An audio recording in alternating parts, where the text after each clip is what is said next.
सबसे पहले मैं आप सभी का स्वागत करता हूं ओशो देवयानी की तरफ से। आप अपना समय लेकर के यहाँ आए, बहुत ही अनुग्रहित हूँ इस बात से मैं। और जो बुलाने का जो कारण है आप सभी को, तो मेरी दिली मंशा है कि हम किसी बात को अगर उठा सकते हैं या सरकार तक पहुँचा सकते हैं, पब्लिक तक, तो उसमें कलम के सिपाही या कहीं कि हमारी प्रिंट मीडिया या वाया और भी मीडिया हैं, वो उस मैसेज को इतना जल्दी प्रसारित कर सकते हैं कि शायद हमें पूरी उम्र लग जाए और वो काम हमारा पूरा भी ना हो पाए। तो हमने जो झज्जर के लिए ये प्रेस कॉन्फ्रेंस बुलाई, कुछ मुद्दे हमारे कुछ धार्मिक हैं और सामाजिक हैं।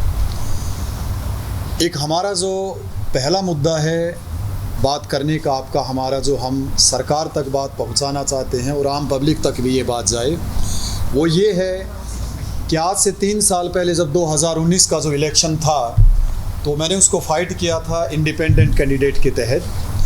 तो उसमें मेरा मेन मुद्दा था यूनिवर्सिटी शहर के अंदर हो। हर डिस्ट्रिक्ट के अंदर यूनिवर्सिटियां हैं। मैंने एक सर्वे कराया कि हिसार के अंदर 3 सरकारी यूनिवर्सिटियां हैं, रोहतक के अंदर अपनी एक है, और यहाँ कॉलेज है नेहरू कॉलेज जो काफ़ी पुराना है। लेकिन हमारे बच्चे जो यूनिवर्सिटी का जो काम होता है या डायरेक्ट एक मेंटली स्टेटस बढ़ना चाहिए, तो उसके लिए उनको बहुत दूर, कम से कम 50 किलोमीटर दूर जाना होता है। और वो शायद हमारे झज्जर का एक ऐसा आध्यात्मिक और ऐतिहासिक माहौल है कि हम कहीं ना कहीं हमारे पेरेंट्स, या अब हम भी पेरेंट्स हो चुके हैं, हम अपनी बच्चियों को अपनी आंखों से दूर, थोड़ा दूर भेजते हुए कहीं ना कहीं हमारा मन पकड़ा जाता है माहौल को देख करके। तो हमारी डिमांड उस समय थी कि एक यूनिवर्सिटी होनी चाहिए। तो हमने श्री मनोहर लाल खट्टर जो सीएम है हरियाणा के, उनको मेल किया है कि झज्जर के अंदर सर्वप्रथम एक यूनिवर्सिटी यहाँ लागू करे। और यूनिवर्सिटी का नाम भी हमने सजेस्ट करके दिया है कि यहाँ के जो बहुत ही प्रख्यात समाज सेवी और फ्रीडम फाइटर, एक महान स्वतंत्रता सेनानी जिनको कहें, जिनके मैंने भी दर्शन किए हैं, जिनके नाम से बाहर झज्जर को जाना जाता है, तो हमने उसमें नाम रिकमेंड किया कि महान स्वतंत्रता सेनानी पंडित श्री राम शर्मा जी का, कि उनके नाम से एक यूनिवर्सिटी वहाँ बनाई जाए।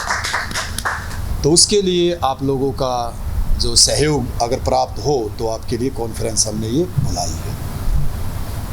तो इस बारे में कोई आप पूछ सकते हैं। बाकी सरकार ने जैसे मेडिकल कॉलेज बनाने की तो घोषणा कर दी थी, प्रदेश के हर जिले में एक मेडिकल कॉलेज बनानी जा रही है सरकार। तो क्या लगता है आपको कि मेडिकल कॉलेज के साथ यूनिवर्सिटी भी अलग होगी? देखिए, अब हिसार की अगर हम देखते हैं, एक एग्रीकल्चर यूनिवर्सिटी अलग है, और सोनीपत में अगर आप देखें doctor Ambedkar law university I है। उसके अलावा अदर यूनिवर्सिटी भी मुरथल के अंदर है। यहाँ यूनिवर्सिटी डिस्ट्रिक्ट के अकॉर्डिंग एक तो ज़रूरी है, और पॉपुलेशन इतनी बढ़ चुकी है कि आज अगर वो मैंने बताया कि अगर हमारे बच्चे पढ़ने जाते हैं, एक तो हमारी आंखों के आगे रहें। हमारे आसपास के गांव है, वो सारा दिन झज्जर में घूमते हैं। अभी पिछले 2 महीने पहले मैंने एक सर्वे कराया, हमारी टीम गई देवयान की, तो वहाँ पाया कि रोहतक के जो लोकल बच्चे हैं, वो जो वहाँ पढ़ते हैं, उनमें नशे की आदत नहीं है। नशे की आदत या किसी के अंदर क्राइम फैला है तो वो झज्जर का है, या आसपास के कोई अदर डिस्ट्रिक्ट का पढ़ने आया है, वो उनके बच्चे हैं जो वहाँ जाके बिगड़ते हैं। तो उसका मूल जो कारण मैंने पाया वो ये था कि यहाँ कम से कम, जैसे शास्त्री जी की बेटी अगर पढ़ती हो या बेटा पढ़ता हो, तो मैं शहर से निकलूँगा, कॉलेज में आवागमन होगा, तो कहीं ना कहीं हम रिपोर्ट ले सकते हैं।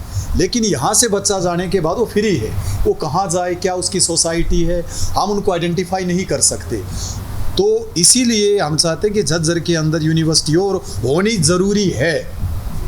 इसके पीछे आपकी मंशा क्या है? क्योंकि सामाजिकता के मुद्दे और भी काफ़ी सारे हैं, सामाजिक बदलाव के। इसके पीछे आपका विचार कैसे आया कि इसकी तरफ हमें कदम बढ़ाना चाहिए?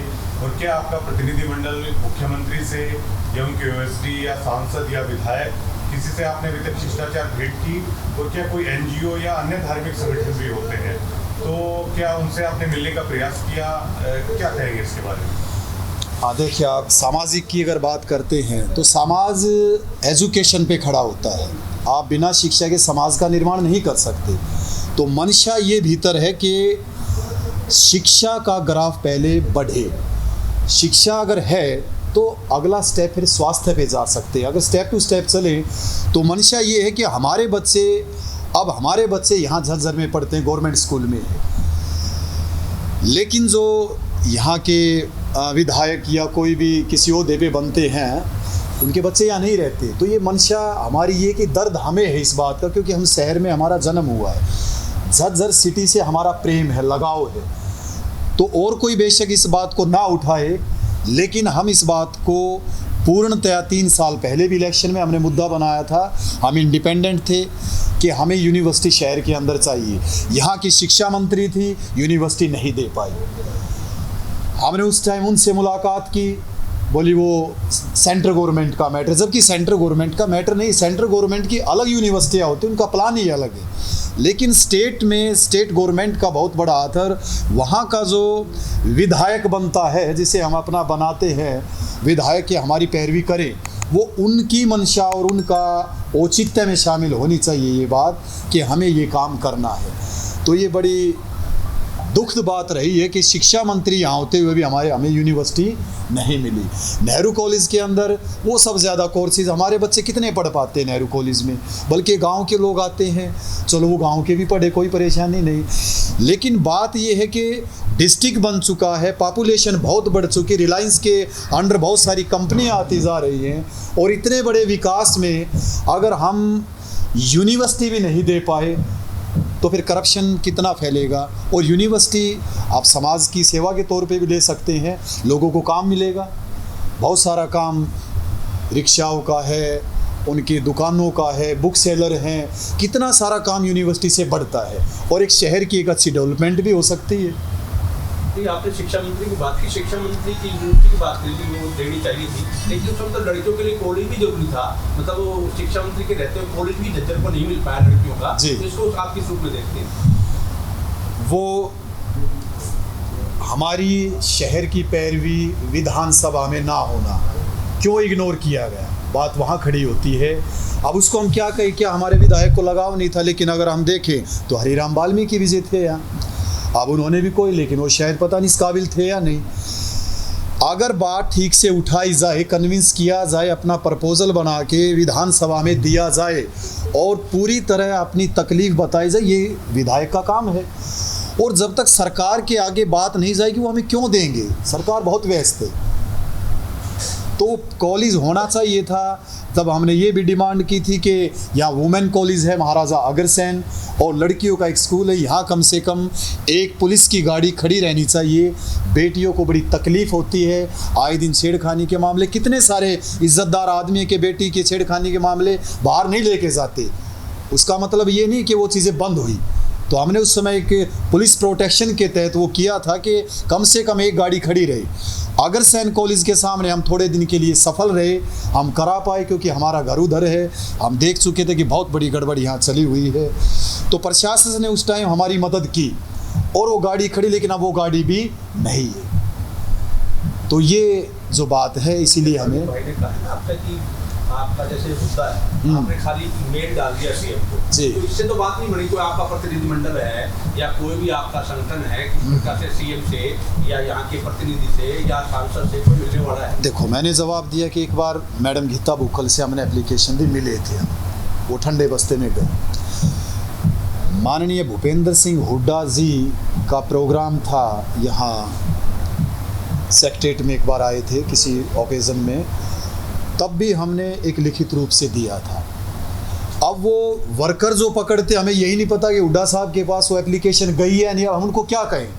क्या हम ये नहीं कहें कि भाई हुड्डा साहब खराब? नहीं, अब वो एप्लीकेशन उनके हाथ में नहीं गई तो अब क्या करें? अब वो लेते बहुत सारी एप्लीकेशन। और सीएम साहब से यहाँ मिलने के लिए हम गए थे, एप्लीकेशन यहाँ शायद 2 साल पहले की बात है, कुछ महीने पहले भी गुरुकुल में आए थे, तो हमने एप्लीकेशन वगैरह तैयार की। लेकिन हम गए तो बड़ी भीड़ भाड़ थी और वो बड़ा जल्दी का प्रोग्राम था, उनका शायद स्पेशल प्रोग्राम था, वो निकल गई। रही सामाजिक संस्थाओं की, हमारे सामने ये मीरा सोसाइटी की प्रतिनिधि खड़ी हैं लड़कियां, ये मीरा सोसाइटी चलाते हैं। तो इनकी मैंने प्रेसिडेंट से बात की उर्मिला जी से, और ये सब ही थी कि भाई आप लोग लड़कियों की संस्था चलाते हैं, क्या आपको आगे आना चाहिए? बोले आना चाहिए, हम भी चाहते हैं। मैंने कहा भी आप इसको आवाज़ नहीं बनाओगे तो क्या फ़ायदा? बोले जी हम सोशल मीडिया पे डाल देते हैं, कभी फेसबुक पे। मैंने कहा ऐसा नहीं, आपको बहुत धरातल पे खड़ा होकर काम करना पड़ेगा, और प्रेस हमें जैसे गाइड करेगी कि वहाँ मिलना चाहिए, यहाँ जाना चाहिए, तो हम उस प्लान को फॉलो करेंगे। स्वामी जी, महिला सशक्तिकरण को लेकर बेहतरीन काम है आप, जैसे आपने ये सोचा, लेकिन चलिए मीडिया के माध्यम से आपकी बात स्प्रेड होगी, लोगों तक पहुंचेगी। क्या इसको लेकर पूरे जिले में एक जन जागृति अभियान क्या चलाया जा सकता है? इसको लेकर ठोस कदम आगे क्या रहने वाला आपके संगठन का, आपकी संस्था का? हाँ देखिए अलावत साहब, अभी हमने वो कहते हैं कि नींव रखना कि अब बाहर आएंगे। 3 साल इंतज़ार किया सरकार का, अच्छी तरह इंतज़ार कि शायद हमारे प्रपोजल पे काम हो, लेकिन हमें जब पूरी तरह लगा कि कोई भी प्रोसीडिंग नहीं है तो हमें वाया मीडिया आना पड़ा, क्योंकि मीडिया को मैं सबसे बड़ी ताकत मानता हूँ। चाहे वो पीएन से लेके पीएम तक सब उनकी नॉलेज में है, सब उनके हाथों में होता है, और हमारे भारत में तो कलम का सिपाही, एक सैनिक इनको कहा गया है। तो अब हम निकल के आए 3 साल इंतज़ार करके। बहुत सारे मुद्दे थे हमारे जो बीजेपी की सरकार में पूरे हुए, जैसे एक तार का प्रबंध, गेट बनाने का काम, पानी का प्रबंध था वो भी ठीक ठाक हुआ। हाँ, निकासी का भी पेंडिंग है, क्योंकि मेरी बेटी यहाँ +2 में पढ़ती है बॉयज़ स्कूल में, तो मैं गाड़ी लेके स्पेशल गया उनको लेने, और मैं देख रहा लड़कियाँ बेचारी इतनी वो अपना पजामा उठाए और पानी निकलने का इंतज़ार कर रही। तो झज्जर शहर इतना शरीफ है, आध्यात्मिक, कि हमारी बच्चियों के साथ कोई कांड हादसे नहीं होते। शहर ठीक है, लेकिन ऐसी स्कूल की बिल्डिंगों आप बाहर के रिकॉर्ड देखिए, कितने सारे रेप हो जाते हैं। तो वो शहर की अपनी इंटेलिजेंसी, इनकी अपनी विचारधारा है कि यहाँ क्राइम नहीं बढ़ता। अदरवाइज़ 3 साल से हम देखते आए कि सरकार का इस मुद्दे पे नज़र नहीं थी कि सिक्योरिटी दें या फिर यूनिवर्सिटी दें, तब हमें ये बाहर आके आप लोगों से मुलाकात करनी पड़ी। नहीं, मेरा सवाल ये था, जब आप बाहर आए, अच्छा मुद्दा है, आगे ठोस क्या करेंगे? ठोस ये करेंगे कि अभियान करेंगे, कहाँ तक जी हमारी जो आगे की प्लानिंग, मैंने आपको बताया कि मीडिया हमें जैसे बताए, इस बात का मैंने जवाब दिया पीछे कि मीडिया जैसे हमें गाइड करेगी हम वो भी फॉलो करेंगे।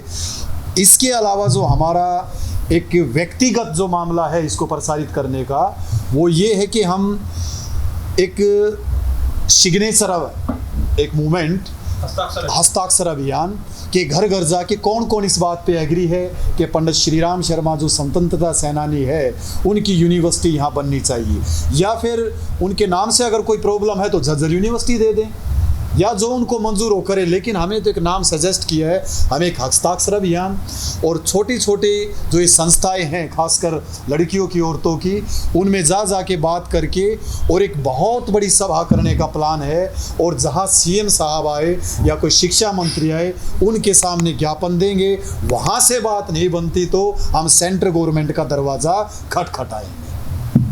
ये हमारा आगामी प्लान है। इसके अलावा भी चलेगा साक्षरता अभियान, कब से शुरू करें? हस्ताक्षर अभियान हमारा, हम सोच रहे हैं कि ये जो गुरुवार आएगा इस तक हम कांटेक्ट करके सभी से, और थर्सडे से हम इसको चलाएंगे पूरे जिले में। जी पूरे जिले में। लड़कियों का, महिलाओं का विजन जानना चाहेंगे? हाँ नहीं, उनका तो है विज़न, कहीं ना कहीं उन्होंने ही हमें खड़ा किया है उठने के लिए कि आप ये उठाए। बात हमारे दिल में भी थी, वो सभी का है। अब महिला तो है, तो हमारी बेटी है, कोई बहू है, कोई बहन है, वो है तो हमारी, तो पुरुष लोग सभी उसमें शामिल है, तो इसका अलग से कोई मामला नहीं कि महिलाओं का अभियान होगा। आप जैसे जो झज्जर शहर से, गांव से रिलेटेड हैं, सभी लोग यहाँ के हैं, तो उन्होंने मेरे हिसाब से बहुत ठोस पैरवी करनी चाहिए।